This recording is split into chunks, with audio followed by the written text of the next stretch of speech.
Hello students, चलिए start करते हैं। एक्सरसाइज 15.1 का क्वेश्चन नंबर 6 देखते हैं क्या है।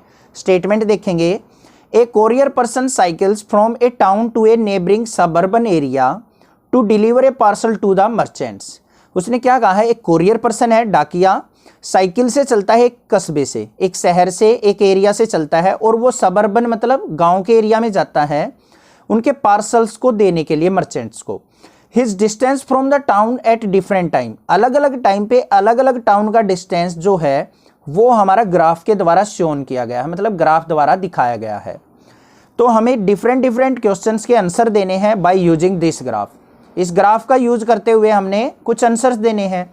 तो हमारा जो फर्स्ट क्वेश्चन बनता है वो क्या है वो देखते हैं। फर्स्ट क्वेश्चन के अंदर क्या है, what is the scale taken for time axis. हमारा जो टाइम की फॉर्म में हमारी जो लाइन है, टाइम एक्सिस है, उस पर स्केल क्या यूज किया गया है। स्केल का मतलब क्या है कि 1 आवर को हमने कितने बॉक्सेज से रिप्रेजेंट किया है। अब देखो 8 AM टू 9 AM 1 आवर हो गया, तो कितने बॉक्स से रिप्रेजेंट किया, 1 2 3 4 आवर से। तो यहाँ पे क्या आ जाएगा कि 4 यूनिट जो है वो किसके इक्वल है, हमारी 4 यूनिट इक्वल टू किसके है, 1 आवर के। मतलब 4 जो बॉक्सेज हैं वो 1 आवर को रिप्रेजेंट कर रहे हैं, तो यूनिट लिख देंगे इसको, ठीक है। नेक्स्ट है, how much time did the person take for the travel. तो यहाँ पे क्या करना है, हमने ये देखना है कि उस पर्सन ने पूरे ट्रेवलिंग में कितना टाइम लिया, ठीक है। अब यहाँ से 8 AM से चला था वो, और यहाँ पे उसका ग्राफ फिनिश हो चुका है, मतलब यहाँ पे वो पार्सल डिस्ट्रीब्यूट कर चुका है। तो इसको नीचे लेके आते हैं। यहाँ पे क्या आ गया हमारा, ये 11 और 12 के बीच में, मतलब 11:30। तो 8 से लेके 11:30 तक कितना टाइम हो गया, 1 आवर, 2 आवर, 3 आवर और हाफ, ये है 3.5 आवर। तो यहाँ पे क्या लिख देंगे, 3 पॉइंट या फिर 3:1/2 आवर, 3:1/2 आवर, 3.5 घंटे बोल सकते हैं, 3.5 आवर बोल सकते हैं। नेक्स्ट है, how far is the place of merchant from the town. Town से मर्चेंट का जो टाउन था, यहां से चला था वो, यहां से टाउन तक का जो सबसे ज्यादा डिस्टेंस है वो कितना है, मतलब टोटल कितने किलोमीटर उसने डिस्टेंस ट्रेवल किया। अब यहाँ 0 से चला था, ये चलता गया लास्ट में यहां पहुंच गया। तो यहाँ पे देखो कितना, ये डिस्टेंस वाली लाइन है, ये पॉइंट जो है कितने किलोमीटर पे है, 22 किलोमीटर पे। तो थर्ड वाले का जो आंसर हो जाएगा वो क्या हो जाएगा, 22 किलोमीटर। मतलब लॉन्गेस्ट डिस्टेंस जो था उसका सारा का सारा टोटल डिस्टेंस कितना ट्रेवल किया उसने, 22 किलोमीटर का। नेक्स्ट है हमारा, did the person stop on his way. क्या कहीं पे वो डाकिया जो पोस्टमैन था, कोरियर पर्सन था, वो कहीं पे रुका था। चलिए देखते हैं।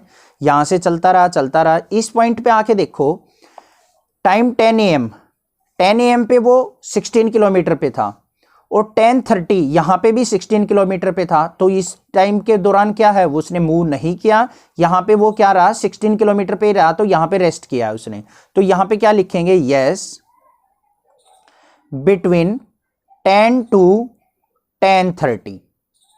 ये देखो ये पॉइंट जो है बीच में है 10 के और 11 के, तो ये क्या हो जाएगा हमारा 10:30 का। तो 10 से 10:30 क्या किया उसने, रेस्ट किया है। During which period did the ride fastest. कौन से पीरियड में उसने फास्टेस्ट राइड की है, तो वो देखना है।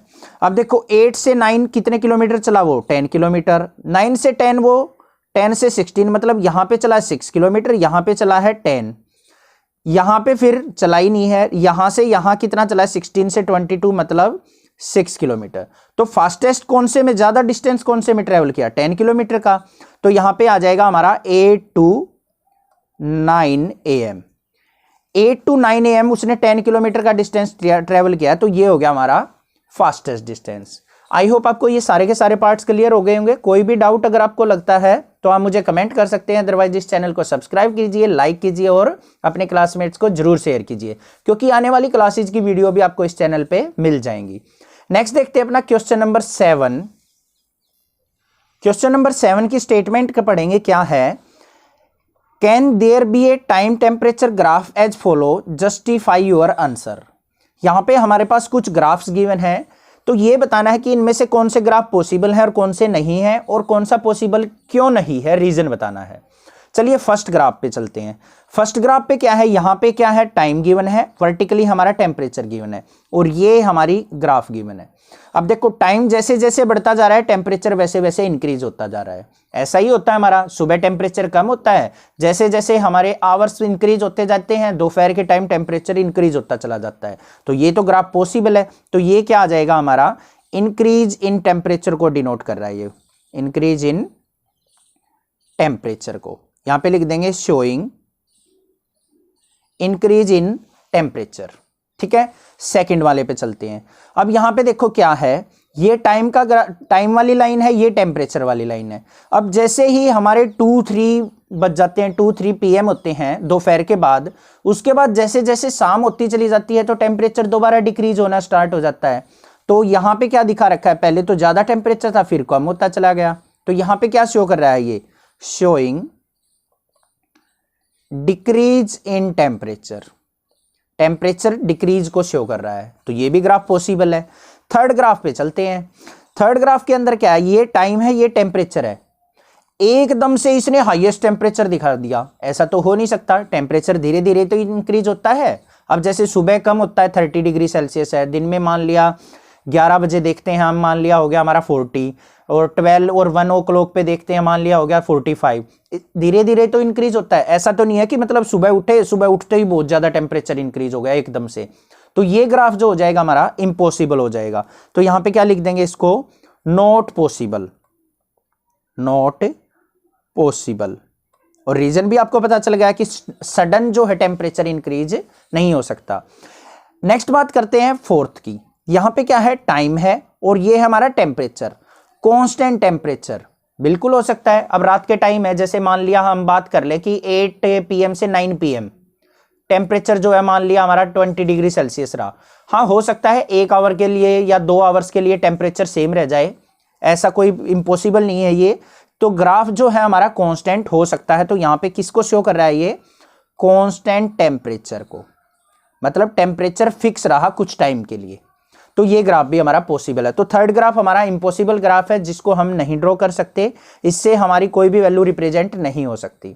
तो आई होप आपको चारों के चारों पार्ट्स क्लियर हो गए होंगे कि किस तरीके से हम देखते हैं कि कौन सा ग्राफ किस चीज का है। और इसको अच्छे से आप क्लियर कीजिए, ग्राफ्स को अच्छे से समझिए किस तरीके से हम प्लॉट करते हैं।